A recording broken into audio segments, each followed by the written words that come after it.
Welcome back to the Blue Door Pub Thunderdome for another Boo with Andy Carlson, Minnesota's 87 Best Daily Podcast, a show about everything and absolutely nothing at all. Coming right at you as 5 days a week, morning style radio, right in your podcast pen every single morning when you wake up. Due to scheduling issues, and I'm on the road, and one of our guests fell through. No show today, but I'm bringing back one of our favorite conversations with Ivory Hecker of Care 11 News, and her AM Newsers, like early morning radio people, always intrigue me because of their schedule. Like her going to bed at 2, waking up at 8 p.m., going to the gym, and it's like, oh yeah, now we got a full day ahead of me. Great. I mean, this is gonna be good fun. That always intrigues me, and I loved our chat. And she's I think she was in California right now, so I don't know if it's a vacation. She did meet with her agent, so maybe she's going full Hollywood. So enjoy Ivory while you got her here in the market, but who really knows? But also something you should know: Soda Stick Co. If you use promo code PurpleFTW on anything hockey inspired gear, you get that hockey stick bottle opener that I use on Andy Drinks Beer videos.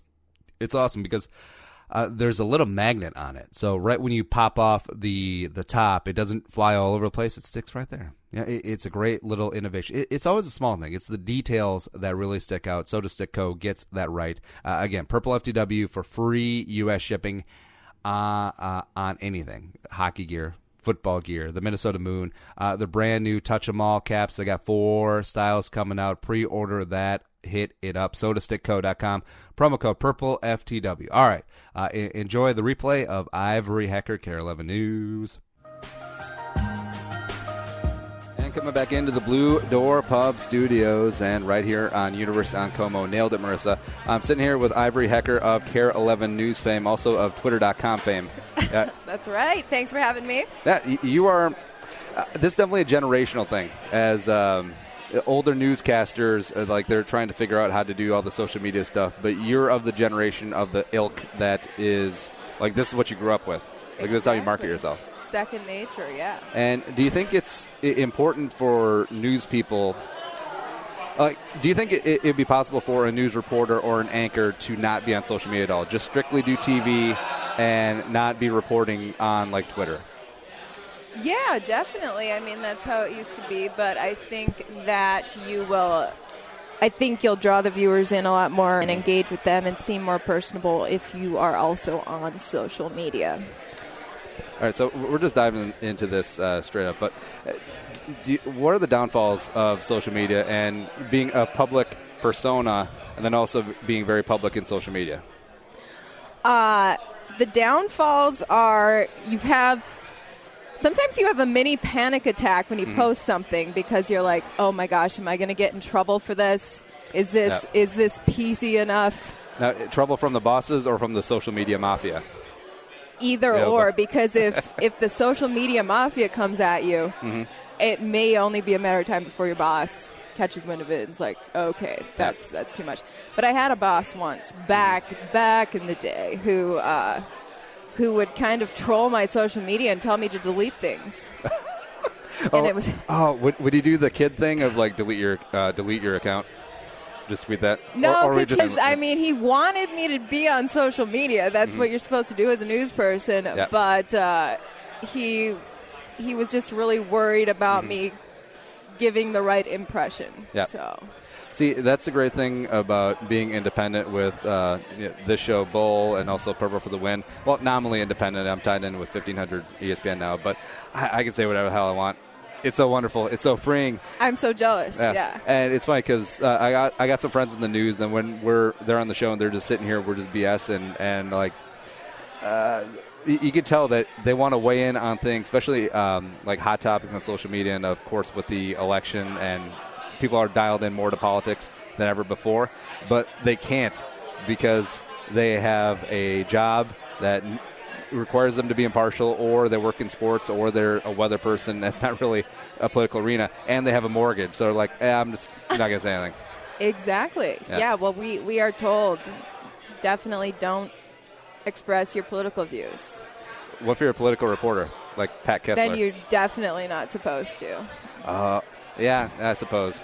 Yeah, you're supposed to remain impartial so that both sides will trust that you're seeking the truth, not your own agenda. Once you reveal your own agenda, people assume you're out for that agenda and not for the truth. And then you get hired by CNN. Exactly. I hope you like Atlanta. It's a fun town.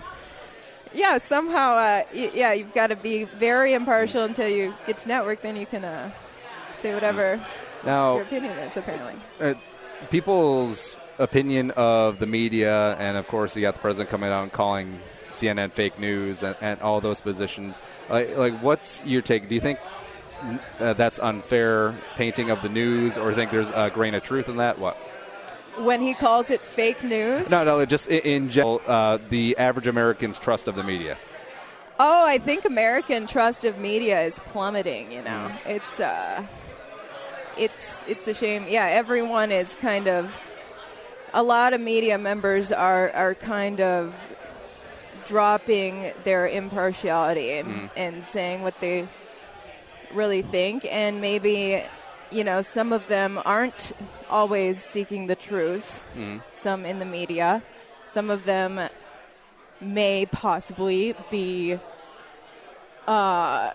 doing propaganda journalism. And at least that's what a lot of viewers and news consumers are starting to think.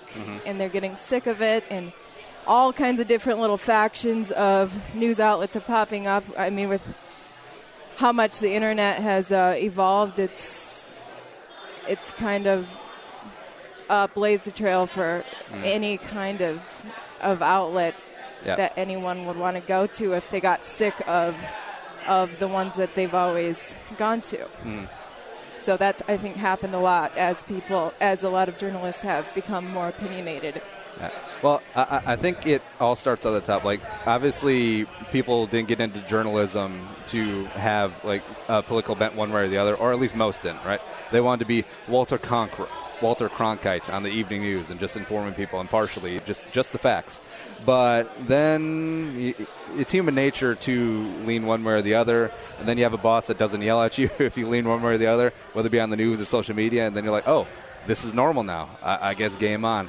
And then it just gradually slides into partisan news, and that's unfortunate. Yeah, and then, but sometimes there's a big market for that. Yeah, because then you get a job at Fox News or MSNBC or CNN. Oh, yeah, like once Bill O'Reilly came on the scene, he was huge. People were looking to see that opinion, and so then MSNBC kind of became the other side of it, and then people want to hear what someone who agrees with their opinion. So there's a market for that, and some bosses, you know, want someone who's an opinion journalist. Yeah, and that's the whole thing, because 24-hour news cycle, everything's turned into ratings. So if you're not getting the ratings, even if you're putting out a good show and it's impartial, and you're just not going to get the views, you're not going to get advertisers, you're going to go off the air. So I feel like it's almost turned to pro wrestling a little bit, where you have to have it's like sports with first take. It's like you have to have all these hot takes, you have to have these vendettas, these crazy political views one way or the other to get ratings, because when people are watching TV, they don't want, I just want the facts, and I want to make an impartial decision based on said facts. No, that's not there anymore. It should be in an ideal world, but it's not. People just want confirmation bias, and they want to go to bed or watch SportsCenter, then be done with it. Yeah, sometimes. Because you think like a cable news outlet that had just the facts and everything like straight down the line, they would get their ass kicked in ratings. It would be so bad. It would be a bloodbath. Yeah, probably, you know. That's how it's gone these days. All right, so let's back it up a little bit. Let's make this more about you instead of me. What's your story? Where'd you come from? Where'd you go? Well, I grew up in Hayward, Wisconsin, and went to Syracuse, New York for college. Oh, I'm fun. an Orange woman. Yeah. And then started my journalism career at the Fox affiliate in Columbia, South Carolina. Stayed there for a year and went over to Lexington, Kentucky, where I was with the NBC affiliate, and then stayed there for 2 years in Kentucky, and now I'm here. So you did the tour. You made like a big old U shape. Now, Syracuse, who are some famous journalism alums there? Bob Costas, he went there, right? Yeah, Bob Costas, Mike Tirico. Oh, yeah. Ted Koppel, I believe, and Megyn Kelly. Mm-hmm.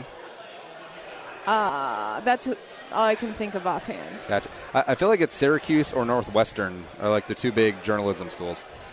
Yeah. And UW-Madison's actually a great journalism school as well, but I didn't want to stay in Wisconsin, so I took off to Newark. But, yeah, there's a few of them. Mizzou is actually a really, really good journalism school. Except when you try to do journalism, a professor yells at you to stop filming a protest, and they kick you. Get some muscle over here. Yeah, that was insane. That was crazy. All right, so you mentioned off-air that you've been covering a lot of protests lately. Is this the new normal? I think for quite a while it will be. With the Trump presidency, I think the opposition to Trump, this is what they are going for to show how they feel. So, yeah, I previewed a protest at the U of M today. And organizers were planning to start their rally by hitting a Trump piñata. Oh. So all kinds of different ideas they're coming up with. That's got some sneaky double entendre-ness since he wants to build the wall and Day Without Immigrants, that whole thing. I don't know if they thought that one through. But that's like a double slam. It's great. Yeah. I don't know, man. Like, we have a lot of civil unrest, but like you said, I think it is just a recency thing. Like, 6 months from now, will there be a protest every day? Every week? Probably not. Yeah, I'm wondering, will people burn out of it? Mm. Or how will the opposition evolve?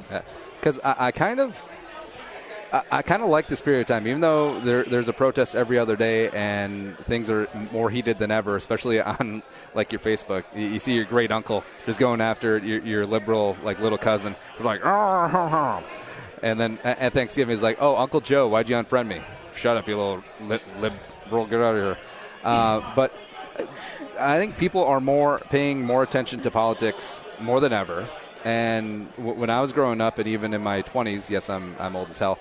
I know you can't really tell because Asians don't really show their true age. But it was a lot of apathy when it came to politics. It was a lot of, what's the opposite of progress? Congress. And now, like, people are hanging on every day, watching news. Like, I've never watched a White House press secretary press conference before, and I feel like I've watched 4 of them, like start to finish. Like, it's a big story every day. Yeah, this is. Oh my gosh, that's like my ex-boyfriend. Shout out to my ex. He's obsessed with watching Sean Spicer. Is that why you broke up? No, we were already broken up. Oh, it's kind of sad. All right, so was that in Kentucky or South Carolina? We actually met in South Carolina. Oh, did you? Yeah, way back, but we keep in touch. Yeah. Oh, so it's one of those. Yeah. We're friends. It's one of those where you start out as friends, so when you break up, you're still friends. Yeah, because that's how it always works. Yeah. For cool people like me. You start in the friend zone, then you have a relationship, and then you're back with the friend zone. Yeah, tale as old as time. So you worked at 2 stations in the South, but you didn't pick up much of an accent. Yeah, a few people said that I did have a mild Southern accent when I first moved up here, but we determined before the show you're not good at accents because you tried a British one. Yeah, okay. It might have been slightly Australian. Australia. No, you sounded like Forrest Gump. Okay. Mama. Wait, he has a Southern accent? So I inadvertently did a Southern accent. Trying to do a British one. Oh, okay. Mama, hail to the Queen. Or maybe not. But when you're at Syracuse, did they do like actual training? Because I feel like I've been told from a bunch of news people that you're supposed to have a neutral Midwestern accent no matter where you are in the country. You kind of do have to really get ahead in life. Like, you can get into a small TV market where you're paid $18,000 with a heavy accent. But if you want to go far, that's kind of the unspoken rule is you've got to be understandable to any listener. Yep. So. Well, except $18,000 a year in Tallahassee, you can live like a king. You'd be like the second highest paid person next to Jimbo Fisher, the football coach. Oh, so cost of living's good there. I don't know, probably not. But yeah, if I was Southern and I was in a Southern market and I knew I didn't want to leave, like my family lived there, I would go full on like twang. Twang. Yeah, when I was in South Carolina, my assignment editor was very defensive about the Southern accent. He had a strong one, and he was telling me that he was actually telling me I should probably develop a Southern accent so that viewers would like me more. Well, Ivory, let me tell you about my granddaddy's stories of the War of Northern Aggression. Sounds like Charleston. Charleston's a very fancy city. It is. Have you been? Oh, my gosh. Yeah. I love it. I feel like that is not only the birthplace of secession, but also the birthplace of, like, the Southern gentlemanness, the chivalry, the Southern belle. I miss the chivalry. Being called yes, ma'am. Yeah.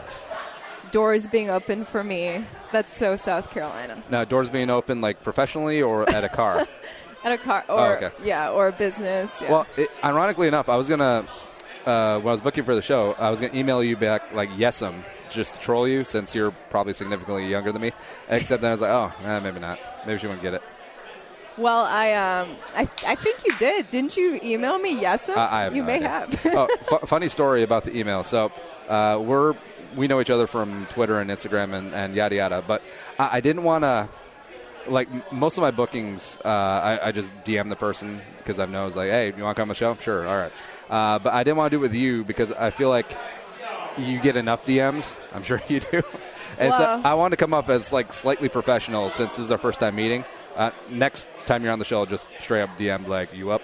But I don't know, like, as a good-looking, objectively good-looking female in the public eye and active on social media, like, how many DMs do you get a day conservatively? Not too many. I mean, on Twitter, you have to follow the other person to get one, and I don't follow creepers back. So. Ooh, what about Instagram then? I get a couple from Instagram followers, but shoot your shot Friday. I hope that I kind of give off a good vibe that's not inviting to creepers. Not to. I mean, I want to be like a warm, welcoming person, but I think creepers hopefully no, they can't, like, mess with me. Yeah, it's definitely. I don't envy good-looking females in the news because there's a fine line between having that warm and open personality. You want to be liked in the market, but also I feel like you're gonna get effed with a lot. Like there's a lot of creepers out there, you know? Yeah, online there's some interesting people. Super scary. Like, the fake dating app. Bumble. Profile. Oh my gosh! Friday I had an incident where a Facebook friend messaged me and he was like, "Hey, so I saw you on Bumble and just wanted to say what's up, happy birthday, and you should come to the shop sometime." And I was like, "Whoa, rewind! You saw me on Bumble?" Because I don't do online dating at all. So I was like, "Can you please screenshot that profile and send it to me? Because this is an imposter." And he was like, "Yeah, well, if I get matched with the person again, I will." So apparently it's really complicated. I didn't know how it works. All right. So as someone who hasn't dated in like 10 years, explain to me what Bumble is, like I'm a 5-year-old. Well, I'm just learning myself because I don't do that. But I know, like, the mechanics of Tinder. Is it like Tinder? It sounds like it is like Tinder. Apparently, I didn't know this until Friday, but I think it's location-based, so you have to be in a close proximity to this person to be matched with them. And then with Bumble, this thing that's supposed to be cool about them is only girls can make the first move. Oh, they're the ones who reach out to the guy. Yeah. Ah. So that's why this guy had to hit me up on Facebook because he couldn't reach out on Bumble. Except, all right, so chances are that wasn't the first day that this person has been doing that, but, like, what's the end game? I don't know, man. Like, sorry, I'm not Ivory. It's kind of creepy. Maybe, it'd be so creepy if this is a dude just trying to catfish people. Yeah. Like, well, what's the end game? It's like, hey, meet me at Liquor Lyle's. Okay. Oh, you're a 400-pound guy named Mike. You're not Ivory Hecker. This is awkward. It's Still a scary world, you know. Someone could be out there luring people. You never know who's behind that online dating profile. And honestly, I have so many friends who have told me horror stories about their online dating experience. That's part of why I've never had an interest in doing it. Well, it's I'm kind of lucky that I've been out of the dating pool for a decade. But it's funny, like some of my married friends are like, oh, man, sometimes just like to be single, be out there. I'm like, I have enough single friends where I get relayed stories about like Tinder dates, and it never works out because there's so many. Like, there's no one that's the complete package anymore. Like, you're the rarity. You're a unicorn. Aww. Except if you meet a guy who's successful and he's good looking, he's got like a weird mommy fetish. Like his mom breastfed him until he's 16.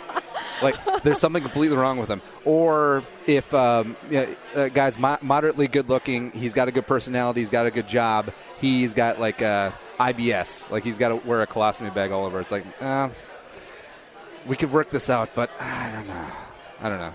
It just feels like there's always something a little off. Yeah. It's sometimes it seems like there's slim pickings out there. Well, like, not to pry too personally, since this is your first time on the show, this is more of a third show question, but like, what's your recent dating experiences been like in the Twin Cities? I haven't dated too much in the Twin Cities, but it's been good. Well, it's, okay, when I moved here, people were like, oh, my gosh, you got to move to the Twin Cities because the ratio of men to women is so much bigger. There's so much more men and eligible bachelors, so you're going to find the perfect match. And I was like, oh, well, since I'm kind of from that area, that sounds great. I can meet a nice, like, outdoorsman, but... Well, it's a numbers game. There's 25 twins. There's 53 Vikings and 10 in the practice squad. There's only 15 Wolves, except some of those guys can be too tall anyways. I love tall people. So, but no, it's I've dated. I dated someone last fall, but I'm currently single. Oh. So. Well, hear that? Hit her up on the Bumble. No, don't go to any online dating sites. Because I don't do it. So if you see my name there, it's an imposter. Now, you mentioned that you had just gotten up from a nap. You're a morning newser, and your day starts ridiculously early.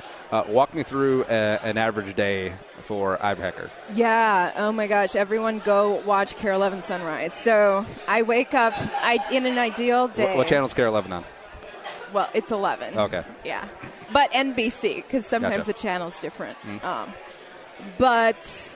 I wake up, and on an ideal day, I would wake up at 10 p.m. and then hit the gym. Wait, what? Oh, okay.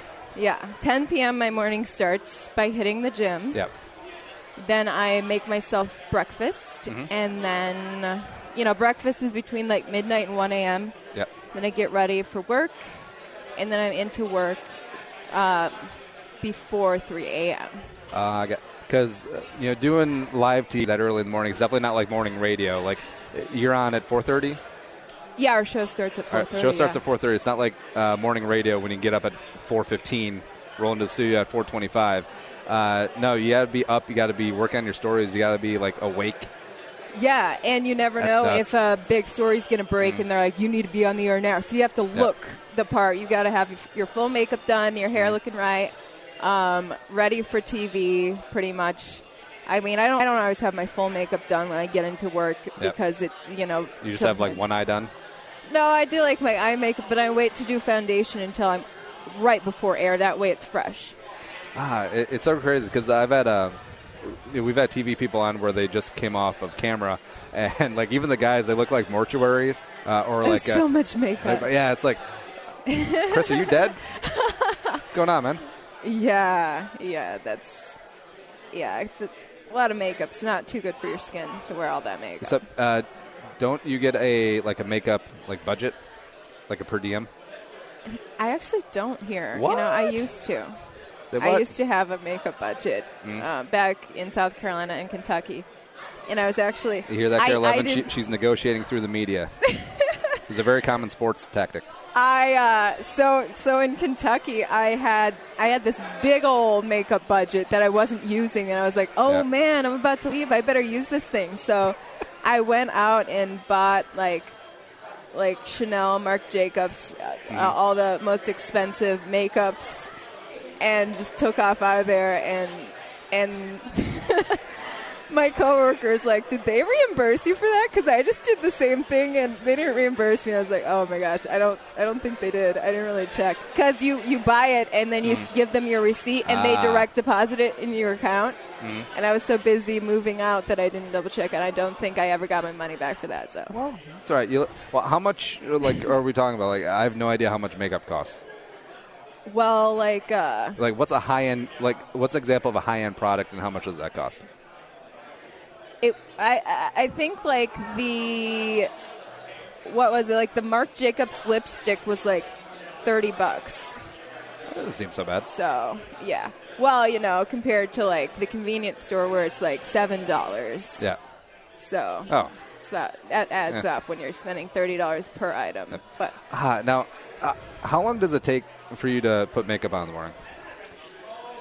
Makeup doesn't take too long. I would say no more than 15 minutes. Oh, that's not bad. Yeah. Okay. There's a stupid thing from The Simpsons. The Simpsons might be before your time. I'm just going to keep... When I was a kid, my brother loved that, and I hated The Simpsons. I'm just going to keep making age jokes at you. But I was just told I'm granny status now because I just had my birthday. Oh, what number, if you don't mind? 28. Oh, that's not bad. Yeah. How old are you? I'm 30. Oh, my gosh. We're 2 years apart. Yeah. Yeah. So I don't feel so bad now. There you go. Yeah. I thought you would be like 24. Oh, thank you. And now I take that as a compliment because I'm getting old. Well, we could just delete this whole section and then we could restart it and be like, what birthday was that? 22. Amazing. No, in my business, you want to be old because you're more credible. Oh, that's true. And then you wear the lady suit jackets that has like the tweed pattern. To make yourself look older. Yeah. Oh, yeah. And it's like, that thing looks really uncomfortable. That looks like it's like probably made out of wool. And sometimes they have like the leather patches on the elbow. Oh, yeah. I have a brown one like that. Yeah. It's lined with like this nice silk, so it's comfy, but it is really tight, so it's not that comfy, actually. I can barely move my arms. All right, so here's a tangent, but whatever. So some people complain that today is like the worst time ever, or FML, or they have first world problems, but we have iPhones, we have planes, we have cotton poly blend. Like I wear V-neck T-shirts all the time, like half cotton, half poly. They're amazing. But if you go back 150 years, like Civil War time, like in summer in Virginia, they were wearing like wool suits out there. It's like, what the hell, man? It's like full on wool. I'm surprised more people. I don't have facts to back this up, but that's not important nowadays. I'm pretty sure more Civil War soldiers died from sweating their ass off than getting shot. Man, yeah, I do not know how they did it, Yeah. But even as a reporter in the South,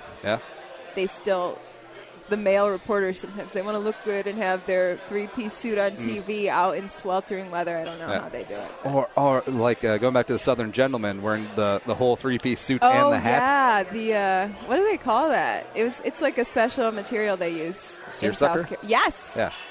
Yes, and the boat shoes and the perfectly parted hair. Still, that's got to be hot as hell. Whereas, I think it's a lighter material. I've never worn seersucker though. But not to stereotype Southern people, but it's understandable they're adapting to the heat, where it's shorts / maybe underwear and like one of those wife beater tees. That's it. That's the way to dress. Yeah, as opposed to a three-piece suit. Absolutely. Yeah. Where were we? I have no. Oh, we're talking about. All right, so. Oh, yes. I only got to getting into work. Yeah. Yeah, so basically I'm in work, before 3 a.m. and then researching, writing, editing video, doing all that good stuff to prepare my report. Now, do you have a producer, or are you kind of self-sufficient? Yeah, the producer will assign me my story around midnight or so, and then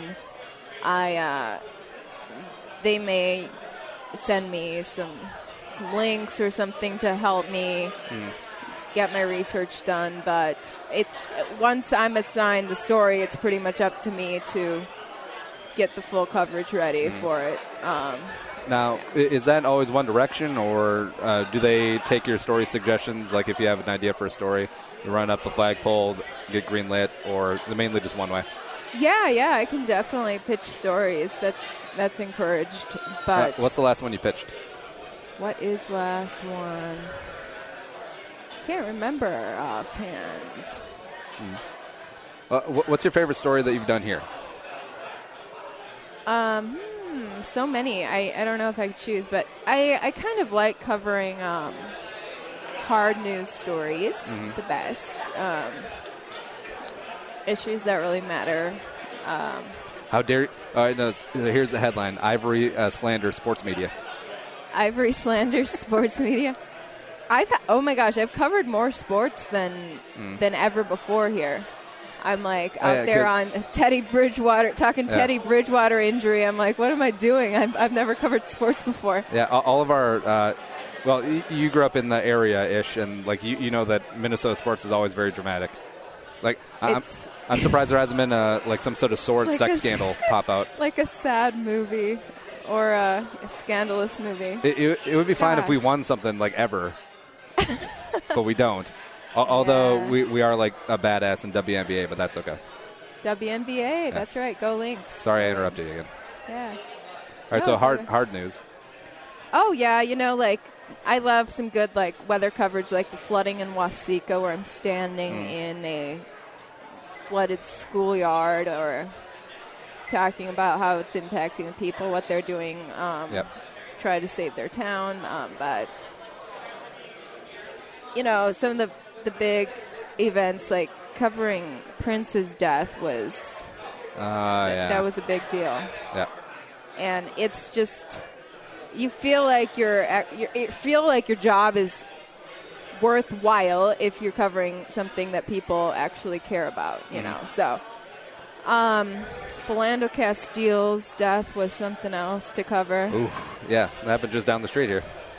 Oh, was it? Gosh, yeah. We're on Como. Go that way on Larpenteur a little bit. Now those protests were something else. It actually got pretty scary because, when we're preparing for a show, it's 3-4 a.m. I go out to the protest scene at 3 a.m. There's not a soul there, but me, my photographer, and the protesters, and they came at me. It was like all white college age kids, and we didn't even say a thing. We're just like, hey, we just want to know what you guys are doing here. And before we could barely say a thing, they started screaming in our face. They actually made a death threat to my photographer. So that was a really memorable experience after Philando Castile died. Have you ever, beyond that incident, have you ever actually felt like threatened, like maybe not like with your life, but physically, or maybe the situation got out of hand? Oh my gosh, yeah. Kentucky is like the Wild West. I had this woman. I tried to. What was this case about? What? I'm sorry. Were you in Kentucky at the same time as the Kim Davis thing was going on? Yeah. Oh. Yes. I was the first TV reporter to interview her. I think a radio reporter might have gotten in there first, but then she blew up nationally after that. But you started it. You can take credit for that. Yeah. I made Kim Davis go viral. Sorry, everybody. I made her go viral, yeah. She didn't want to go on TV, but she let me do an audio recorded interview, and we put that up on our 6 o'clock news. And she was very defensive, but I just let her speak her side of the story. Yep. And Kim Davis, what was it, Rowan County? She was a county clerk in Kentucky who did not want to give out marriage licenses to gay couples after it was legalized. Yeah, after the Supreme Court ruling. Yeah. And that was a crazy story. Yeah, so I just asked her how she came to that conclusion that she should go against the Supreme Court, and she said through prayer and fasting. Yeah. Well, it's funny. It's where the great freedom of religion that we have in this country collides with governmental institutions, but separation of church and state, she shouldn't have been doing that. But in her mind, she was right, even though by letter of the law, she was not. That's why she was put in jail. Whatever happened to her? Because she was an elected official, so they can't, fire her, but they can impeach her or have a recall of her. What happened? Gosh. Or she just fade away and don't care anymore? I think I moved away as that was still happening, so I was getting acclimated to Minnesota, and I don't know if I recall what ever came of her. That's a good-looking question. I shall look that up. What's your favorite story from South Carolina? Oh, geez. Favorite story from South Carolina. Well, were you down there during the Confederate flag state capitol? The whole controversy over it popped up after I left, but I do remember driving past it because our TV station was right next to the Capitol, and I would drive past, and I was like, why on earth is there a Confederate flag in the lawn of the Capitol building? As a Northerner, that just didn't make sense to me. Well, it's you're starting to see this now with the quote-unquote whitewashing of history. The Calhoun College at Yale being changed. They're trying to change the name of Lake Calhoun back to the Native American name. And I actually talk about this tomorrow on the show. But there's a fine line between just trying to cover up history and trying to be like, nothing to see here, and this never happened, or understanding that this happened, trying to learn the lessons from it so it never happens again. In reference to the history of the Confederate flag? Yeah, because that is a part of their history, but it's also a very terrible, not proud part. I've talked to Southern people about it, and they just, a lot of them see it as a symbol of where they're from, and there's proud Southern people. But I don't know, as a Northern person and kind of a student of history, I just personally think of slavery when I see it.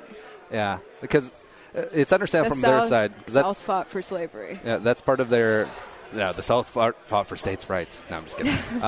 It is a part of their history, and there's people who take pride in that, where, on the other hand, you have Germany, no Germans take pride in whatever happened from pretty much 1817 to 1845.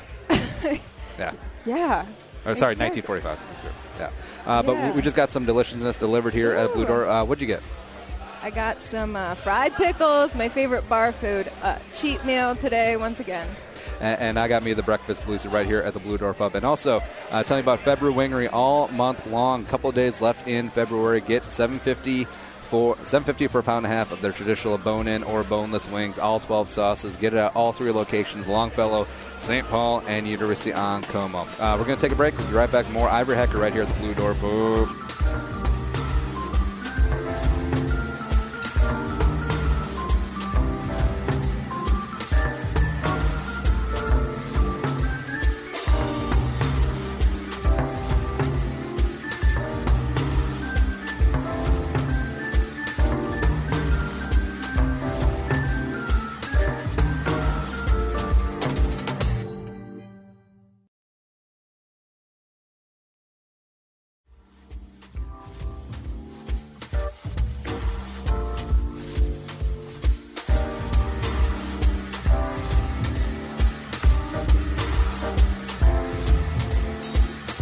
Coming back into the Blue Door Pub studio. Still sitting here with Ivory Hecker of Care 11 News. Hello. Oh, hi. Hey. Hey, it's kind of bopped in creep. How are the fried pickles? They're top-notch. It's a guilty pleasure, I guess. Is that your go-to bar, snack food? It's one of them, yeah. That and cheese curds or jalapeno poppers. Yeah. They had all of those here, so it was a tough choice. Now, you're a bit of a gourmand. Is that fair? Gourmand? A gourmet, a foodie, a cook. Oh, kind of. Person who prepares food. Kind of, yeah. But I wouldn't go to that far. Maybe I look that way online sometimes, but I don't always have time to cook with my crazy schedule. Yeah. But you're definitely into fitness. You're a little bit into meal prep, and From my limited experience of trying to be healthy as opposed to just a glutton and enjoy everything of life, and that it can get a little monotonous, especially when you're eating healthy, but there's room for creativity to make sure you don't blow your brains out. Absolutely, and I've definitely become a foodie whenever I am really working on my fitness and watching what I eat. Then I'm like, oh my gosh, I want to figure out what I can make that's going to be delicious and also going to be healthy. So then I really get into cooking at that point. What's your go-to dish? Like, what's your favorite thing to make? Right now, my go-to healthy dish is a salmon, just fresh salmon. Just put it on a skillet, and it cooks up so quick in like 5-10 minutes. I flip it one time, and it's still a little pink in the middle, and it tastes amazing. And then I put in a ton of spinach in the same skillet with a little bit coconut oil, Bragg's aminos, nutritional yeast, which is a superfood. It's good. Yeah, they call it a cheese substitute, but it has its own flavor. It's delicious. Yeah, it doesn't really substitute cheese, but it tastes amazing. They feed detainees at Gitmo nutritional yeast. Well, good for them because it's really healthy. It's really, really good for you. It's actually high in protein and nutrients. And, I just love it. It tastes delicious. I got on this kick like 2 weeks ago. I've just been making it like several times a week. Yeah. It's funny because I'm a bit of a guinea pig. I'm very curious about cooking and eating. I was a chef for a couple years out of college, and I'm definitely very interested in types of cuisines and I don't want to say dieting fads, but different ways of eating. And went vegan for a week just to see how that was and care for it. And also nutritional yeast was a big part of that. That's a big vegan food. I forgot about that. Because we made mac and cheese with the nutritional yeast. It's like, oh, this is a cheese substitute. No. That was the last day, by the way. Really? That Man. was it. It tasted like I can't even explain it. Like, obviously, I don't want to trash it too much because you enjoy it. Okay, my mom raised me putting nutritional yeast on the popcorn for movie night. You've got to try popcorn with nutritional yeast. It's incredible. Of course, you add salt and butter as well. Yeah. Well, so in addition to salt and butter, not in lieu of. Yeah. Okay. Exactly. All right. I thought that was some sort of like hippie. The nutritional yeast, like substitute. My parents are hippies. Yeah, that's why. Yeah. That's why she's into. See, I thought it was just gonna be nutritional yeast, and that was gonna be like, you know, what's really good on popcorn? Some grass-fed organic butter and some Himalayan pink salt. Yeah, all of those. Yeah. All of those. Yeah. Now, you're obviously in good shape, and you're a bit of a fitness. I don't want to say fanatic. Fitness enthusiast? Well, that's what I call myself on Instagram, fitness fanatic. Okay, well, you can use the word then. All right, so fitness fanatic. But you've always been like that? From a pretty early age. Did you play a lot of sports growing up? I ran track. I did varsity track and varsity cross country, actually, in high school. My big high school regret is that I never did a sport with a ball. I feel like I really would have enjoyed playing sports with a ball, although I played kickball, and I was a bad loser. I got really upset if I lost. But so maybe that was a good thing I didn't play too many of those. But, yeah, ever since '96 Olympics, been really into I was 7 years old. I watched it with my dad, and then we hit the track after watching Michael Johnson win his gold medal in his golden shoes. And I've just been into it kind of ever since, you know. So. I thought you were going to go with the '96 gymnastics team. Oh, yeah. Which I still have a fondness for, Dominic Mociani. Oh, man, those were memorable moments, too. I think she might have been my first crush. It's like her, Lindsay Lohan Parent Trap, before things really went off the rails. And, again, I'll reiterate, it's not creepy because I was that age. That's so true. It's perfectly fine. Yes. But, I don't know where I'm going for that. But you were definitely on the Instagram, you definitely go at it as far as fitness. Like, it's not CrossFit-esque, but it's definitely like going hardcore, bro. Oh, yeah. I'd like to incorporate some plyometric type moves, which can be associated with CrossFit. And the Alpha class that I've done a few times at Lifetime Fitness, it's very similar to CrossFit, I'm told. I tried CrossFit for the first time in December when I was in New York City visiting. And other than that, I'm not that familiar with CrossFit. How'd that go?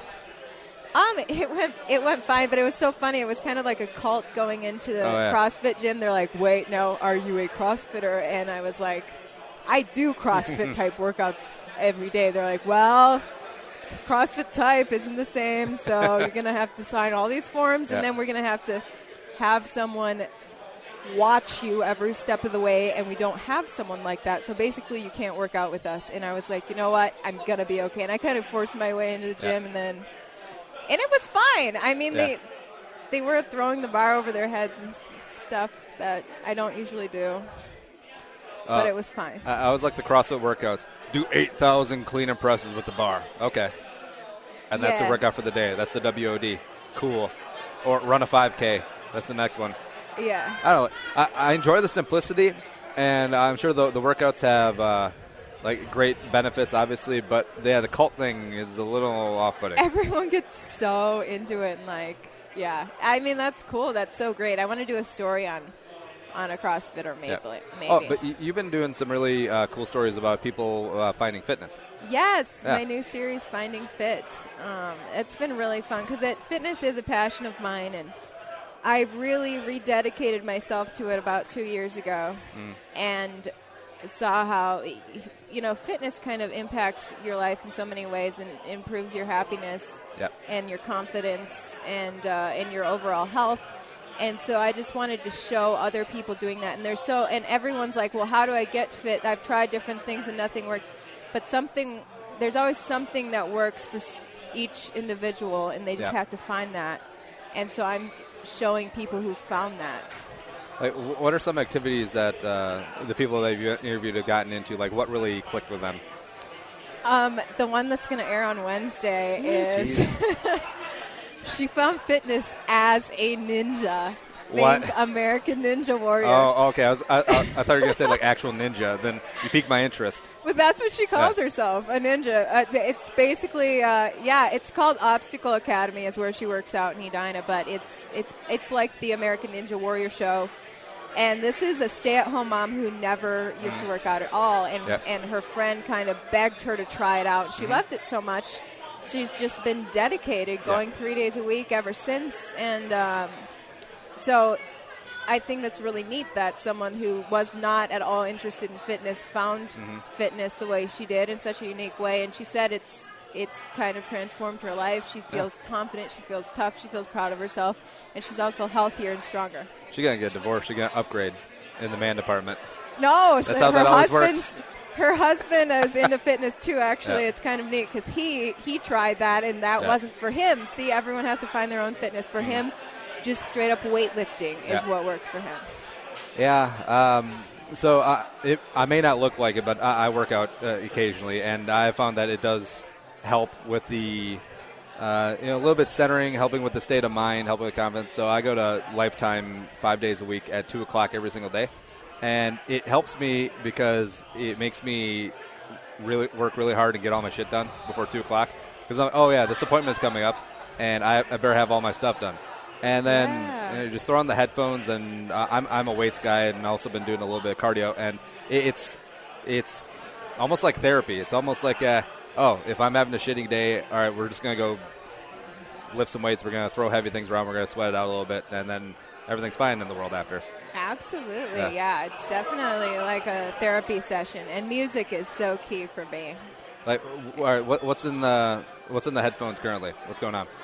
Some strong hip hop and EDM. Yeah, my friends. Well, yeah, like my friends are like, "What the heck? You listen to this? You want to see what I listen to?" Oh, sure. Yeah, my friends are like, "What the heck are you listening to?" Also, I like your phone case. Oh yes. Did you shoot on the way over here? Yeah. I think it might actually be a real rabbit. I don't know, though. I didn't read when I ordered it online. I didn't read what it was made of. I just thought for phone cases are murder. My friend Elena calls it Jeremy. She gave it a name, Jeremy, for a phone case. It kind of looks like a merkin, but yeah, don't Google what that means. Okay, I won't. But 2 Chainz really gets me through my workouts. I feel like 2 Chainz has really pigeonholed himself into a code of dress. Like, I never see him wearing a necklace. Oh, you don't? I don't really look at the artists that I listen to. Oh, okay. But he doesn't actually wear the 2 chains? It's usually just one big one. That's crazy. Yeah. Well, I'm looking at his album cover now, and it's a close-up of 2 chains. Well, yeah, that's because he's on brand. But if you're just going out to Applebee's, 2 chains wearing 1 chain. Yeah. Maximum. So big amount by 2 chains, major key for my workouts. Down in the DM, Yo Gotti with Nicki Minaj. Is that bad? No, see, don't listen to these lyrics, my TV viewers. Don't listen. Yeah, well, see, that's the. It's not even a conflicting thing, but it's kind of ironic of how we've moved into this PC world of words matter, and then everyone in the gym with their headphones, with their Beats by Dre on, are just rocking to like the most raunchy, like hardcore rap lyrics and stuff. Because I'm a big Tupac guy. I'm a big Biggie guy, like '90s era rap, and yeah. Some of the lyrics, like if you had to listen to your music like in a speaker around you, as opposed to like on your headphones, like everyone could hear what you're listening to, that would be super awkward for everyone. Oh, I think that'd be so fantastic. I'm going to start a gym that's like that. Where you have to wear like a subwoofer on your ass? Yeah, no, I went to Miami yeah. and on vacation in January and visited some gyms there, and the gyms were playing my playlist, just blasting it over the speakers. I was like, yes, I don't need my headphones here. Yeah. They had all my songs. How about Weatherman by Yo Gotti? Great workout song. But don't judge me for that. I feel like you could be making things up because you're taking advantage of my age and not withedness with the children. We're 2 years apart in age here. Yeah, we're 2 years apart, except we're like an ocean apart in terms of like where we are in life. You're young, single professional. I'm a professional, like married dude with a kid. Actually, more like 55 inside. So that's where we are. Yeah. Mentally, I could be your dad. Probably. Huh. All right. Yeah. I feel like there's a part of me that's an old soul that feels 50. Yep. And there's a part of me that's like never going to graduate from 10th grade with my fur phone case. Yep. Now, all right, so it was your birthday last week, and what did you do? Like, this is a very like good barometer of age you're currently feeling. For my birthday, well, I had to work, and then I actually went to a Martina McBride concert. What? Yeah, which I'm not a huge country person. Yep. There are definitely country songs that I like, but I was asked out to Martina McBride, so I went. Wait, it was like a date? Yeah. What? So. Man, that guy knows how to charm the ladies. Like, you know your demo. Like, I don't really like country music. I got 2 tickets to Martina McBride. I got backstage passes. I only know Martina McBride in country music as the one that's not Reba. Yeah, well, okay. I was like, yeah, she's awesome. I love her. I know 2 Martina songs. Oh, well, this one's for the girls, and I Hope You Dance. And he's like, oh. That's Leanne Womack. And I was like, darn it. You could. You just won't be. I was like, okay, never mind. I'm ignorant. He's like, gosh, I thought, you're from Wisconsin. I thought you were going to be into this. Sorry. When he should have been taking you to the Stargate concert that there was a shooting at. Oh my gosh! I'm sure is that a hip hop club? Yeah, I'm way into the. Everything's so relative. Like that's like a mile and a half down the road. Is it serious? Everything is like everything that bad happens is near me. Yeah, I don't know what it is. Yeah, but going back to you're on Team Fanny Pack, and I respect that. Oh my gosh, yeah, man, all about the fanny pack. You know why? Because girls. Leggings for the gym, they don't have any pockets, so you've got to wear a fanny pack. Where are you going to put your phone, you know? I feel like all the females wear like leggings or yoga pants to the gym, and don't get me wrong, it's awesome. But I kind of feel bad. Like if I was a girl, I would just want to wear like baggy shorts and just like do my thing. And like everyone else can STFU. Oh man, I live for leggings. I just love them. Yeah. Well, for that we thank you. Oh, yeah. Okay. Yeah, I'm way into the leggings. I told my mom that's what I wanted for Christmas and for my birthday. and my friends and everything. They knew to get me leggings. Oh. So there you go. Well, there you go. It's weird. I forgot my headphones once at the gym, which is like a death sentence. That's a crisis. But you're already there. And it reminded me, like going around like the weights area, and everyone has their headphones in, and like there wasn't ambient music in the gym that day for some reason, so it was just like silent. It reminded me of there's well, I don't think there's actual clubs, but in movies and stuff, it's like, oh, we're going to this club, and there's no music. Everyone just wears headphones and dances. It reminded me of that. Yeah. I didn't even know there was that. That sounds like a cool concept. Yeah, I've seen it on TV shows, and also on a show where it had like deaf people. Oh my gosh, that's so cool. Or no, wait, that one they had like. Actually, I can't even explain it. That's a bad analogy. I'm gonna check out of that. So making up fake news facts. That's just what I do on the shows. Like if I get stuck in a corner, I just move on to the next subject. So I've always wondered this: is local news? How come their stand-ups always have to be live? How come they can't be pre-recorded? They can. Sometimes they are. Oh. Yeah. Well, all right, so scratch that one. Well, it seems like there's a lot of live stand-ups, and there's a lot of things that can go wrong technically, or maybe the timing's wrong with some of the things. I'm like, let's go to Ivory now with an update from the bank robbery. Thanks, Ivory. And now the weather. I'm like, that was live, but feels like it didn't have to be live. Yeah, well, if it's something like a bank robbery or some breaking news that just happened, you have to go live because you just don't have time to pre-record anything and get it on the show. But a lot of news stations will pre-record just to avoid all those technical difficulties. Yeah.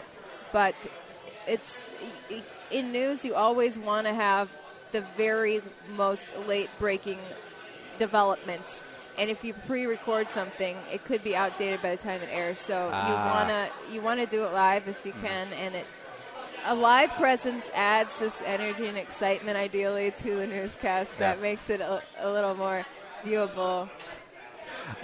My favorite is when difficulties happen, or when I always love it when at the end of the news, when the anchors are just sitting around, they have like 25 seconds to kill before they throw it to SNL. And just like, great weather, enjoying out there. Yeah, you know what the best thing about good weather is? Getting outside. Oh, God, yeah, I love getting outside. Same old cliche conversation. Yeah. I love it because they know that they're forcing it. Like, they're just flying by the seat of their pants. I don't know. I always find it amusing. They should talk about how they're really feeling, you're saying. Yeah, like they should vent. It's like, all right, so my kid took a dump in the tub again. Isn't your kid 15, Mike? Yeah. See, he's 15.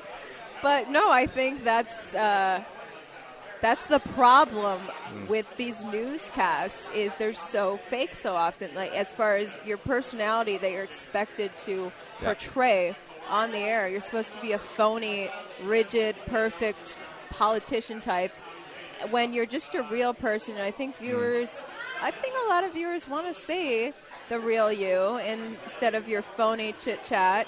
Yeah. And here's the new thing. Like, all right, we can team up and work together on this. Is that I want there to be a new law, or just a general rule of thumb that after the weather, when they cut to commercial after the weather, everyone either pours a scotch or lights up a cigarette, loosens the tie, maybe kick the shoes off, and then for the last 25 seconds when they come back, they're just chilling. Just talking about whatever. Yeah, I think that would draw viewers in more. They just want to see real life, no more phony. Or, the anchor, he gets to crack a scotch, like, before the sports, before the weather. And so by the time it gets to him, it's like, I voted for Trump. What are you guys going to do about it? I'm a single-issue voter.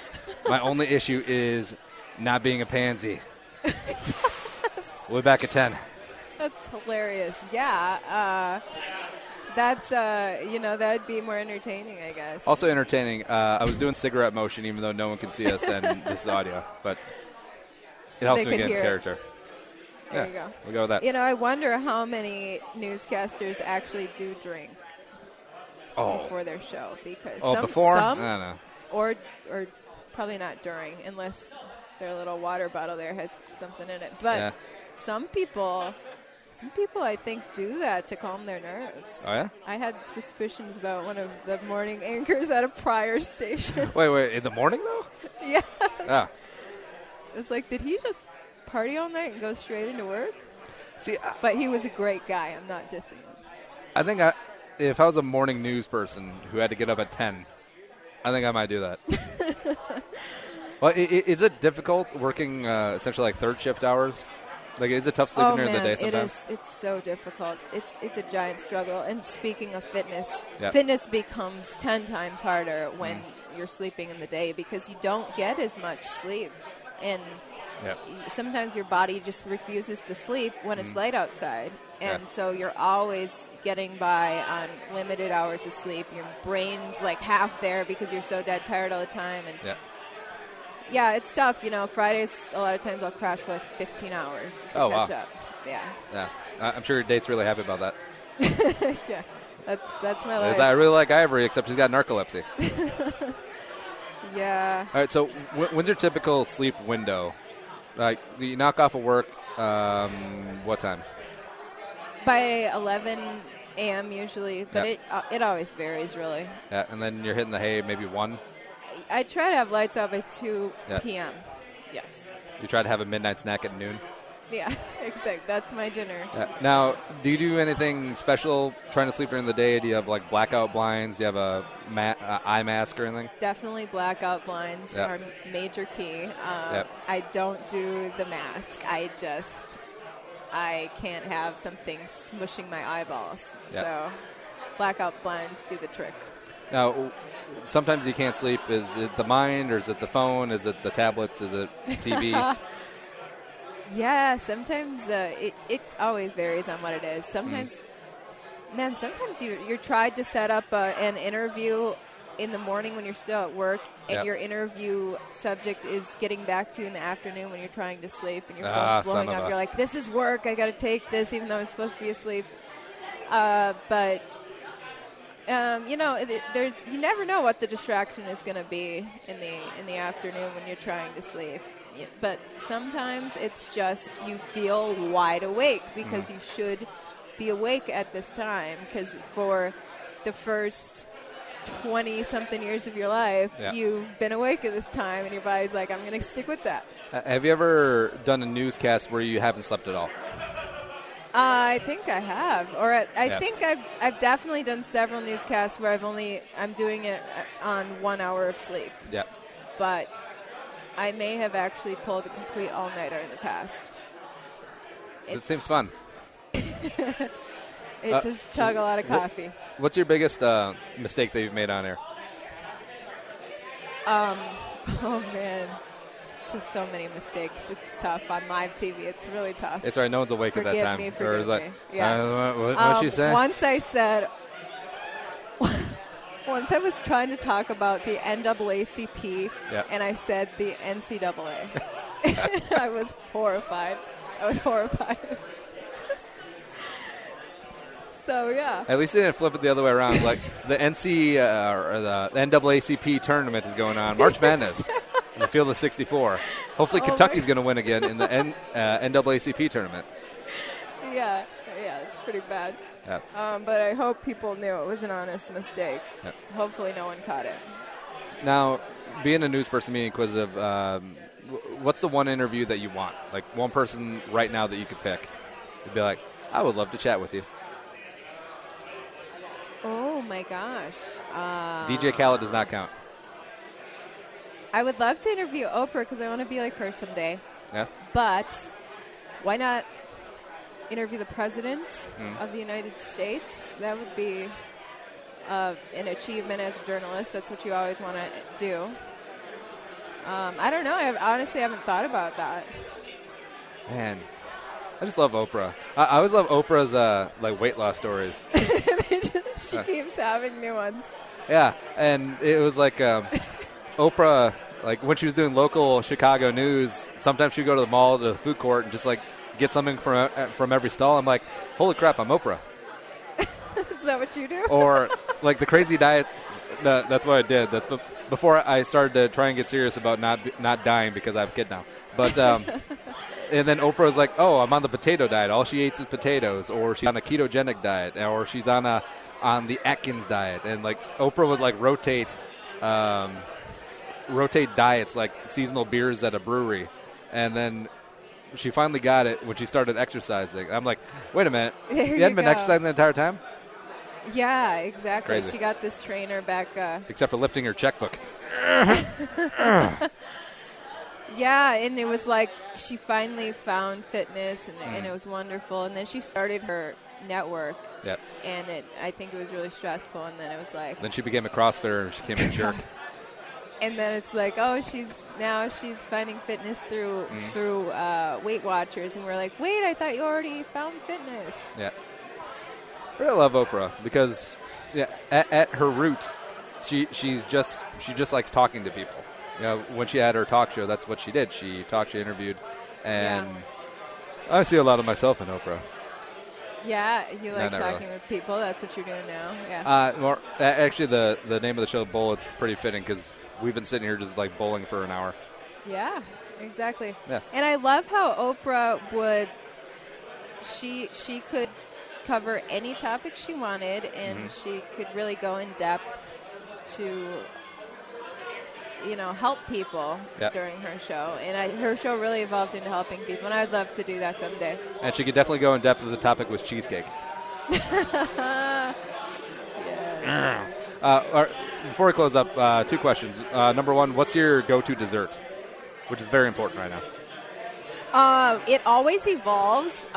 Just after the turn of the year in 2017, I got this big liking for Rice Krispie bars. Mm-hmm. So that's my latest thing, but it always varies. Yeah. Yeah. I have a weird thing where I could go months without sugar, like I don't really have a sweet tooth. I envy you. I know. But then, like, once you get a little taste, like sugar definitely is a drug. It is. Once you get a little taste, like my buddy Nick brought over a cheesecake the other day, and the wife had some that I took a bite. I was like, yeah, whatever. And then I ate half the damn thing. Don't you hate that? Except then I won't touch sweets again for like 6 months. But it's very odd. Like I understand the addictive properties of sugar. Oh, definitely. I definitely have a sugar addiction. It's tough. Yeah. Last up, what's your end game? Like, what's your long-term plan besides being Oprah? Be Oprah. No, it was so funny. Someone asked me something similar to that, and I was like, well, I'd love to be like Oprah someday. And they're like, so you want to work for Super Soul Sunday, like produce on the show or something? I was like, no, I want to be Oprah. I want to do everything that she's done. Oh, you should get the Oprah haircut, like the bouffant. Oh, yeah. I think that'd be fun. That would make me seem more mature, I'm sure. Yeah. They really encourage you to chop your hair. Really? But I'm like, yeah, because longer hair seems more useful. You don't want to be young when you're a broadcaster. You don't see like a 70-year-old person with long hair. Exactly. Yeah. So. Which is odd. Also, I'm not going to tangent off, but so chop the hair off, start wearing tweed jackets, and start wearing shoes that look orthopedic. Be Oprah minus all the weight issues. But I love her, man, and we all do. Sometimes struggle with weight, definitely, but I hope not to struggle with weight when I'm her age. Except you seem to have nice taste in shoes, and Oprah always wore like clogs. Like if Crocs were invented when she was still on the air, I'm pretty sure Oprah would wear Crocs and not give a fudge. Well, I remember clogs were really in back in like the Oprah show heyday. My mom was way into clogs as well. Well, except she's a clog dancer. Oh. Yeah. No. Didn't know that about your mom. She's very Dutch. Wow. Yeah. You've really researched it. Yeah. That's the type of prep I do on the show. All right, so what's up besides Finding Fit, the Ninja Lady tomorrow? I don't know what I'm going to be covering yet. It's going to be the biggest story that develops overnight. Yeah. But Finding Fit airs on Wednesday with the Ninja. Yep. And so I'll go out and create some news. How about I will hit a college student with my car on the way home, which is easy to do because there's like that's the thing that annoys me about Dinkytown is like all the stupid bicyclists who think that they own the road, but I digress. So I'll create news for you. That's like that Nightcrawler movie. That's what the guy did. He set up all his news stories. Sorry. How dare you spoil 2-year-old movies for me? That's okay. Ivory Hecker, follow her on Twitter at Ivory Hecker, also on Instagram as well. KARE11 News. Thanks for coming in. Thank you. And Instagram is real.ivory because some phony created an @Ivory Hecker on Instagram, and it's not me, and they call themselves a reporter. There you go. I love catfishing. It's a bold strategy, Cotton. Let's see if it pays off for him.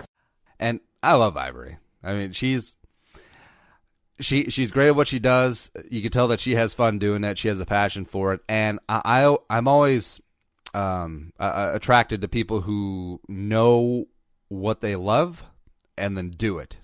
I mean, that's it. There's nothing worse than people who are in something that they hate and they're there because of the paycheck or because they don't have any options or they're too scared to make a move. Yeah.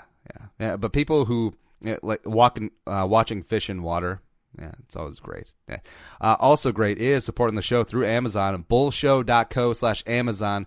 It take you right to the homepage. And we've been over this. All you got to do, bookmark it. Every time you shop on Amazon, use that link. We'll get some credit. We'll get a couple nickels in our pocket. And easiest way to support the show, because some of you already do, and you guys have been crushing it. I absolutely love how you guys have been just taking care of us. And it's humbling, and we love it. Again, bullshow.co/Amazon. Yeah, do that up.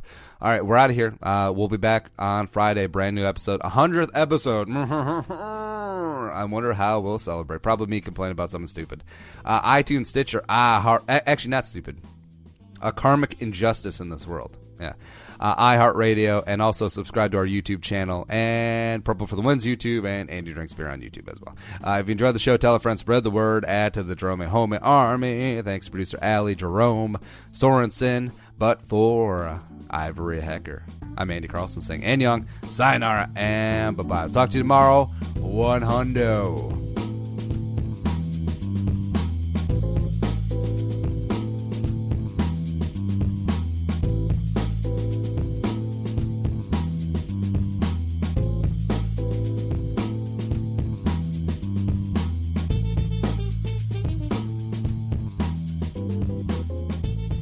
Thanks for listening to Bull with Andy Carlson, Minnesota's 87th best daily podcast. Download the show on iTunes. Everyone's middle name is Jerome.